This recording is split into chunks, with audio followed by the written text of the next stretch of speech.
At a weekend meeting of the SKNLP, Minister Marcella Liebert took aim at Deputy Premier Mark Brantley, accusing him of having urged Nivisians to take their money out of the National Bank. And so they're asking people to take the money out of the bank. The very people who say they want to run this country. Politics is about choice. Can you choose people who are trying to destroy one of the major institutions of your country? National Bank is the leading bank in the OECS. And you have people in this country who are trying to tell you to destroy your bank. But how you can vote for them people? Politics is about choice. And so you now have a situation in Nevis to do with National Bank.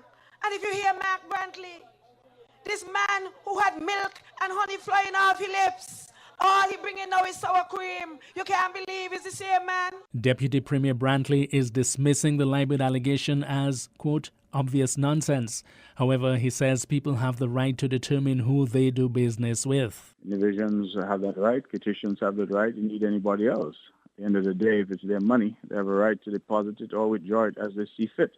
I was not commenting and have not commented on whether people should remove their money. I have certainly commented on what I thought was the unfortunate use of a fine institution such as the National Bank for political reasons, as was exhibited for all to see last week Wednesday when the checks of the New Zealand administration were bounced, not based on any banking principles, not based on any business principles, but based purely on political considerations. So, yeah, I'm saying instead of taking jabs at me, perhaps the Honorable Marcella Liebert should spend her time seeking to ascertain why public institutions, publicly owned institutions, such as National Bank, are being used to victimize the people of Nevis. Marcella Liebert at the Labour Party meeting suggested that the Concerned Citizens Movement ruled the Nevis Island administration is attempting to draw the bank into the political arena. Because I was one of the persons who throughout this campaign has said that there's some things that must be above the politics.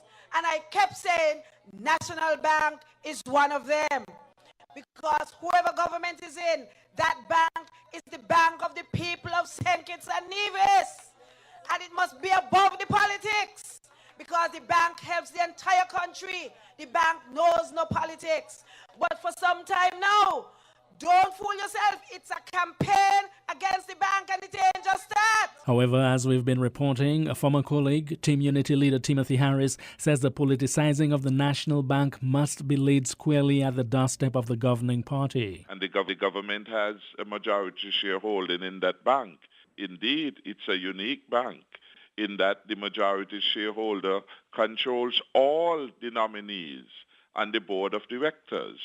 The chair of the board of directors is the party organizer for the Douglas Party. A member of that board is also the CEO of the party. So the politics is deeply entrenched in that bank. And when you look at all the nominees, you must ask yourself, what is their call to fame?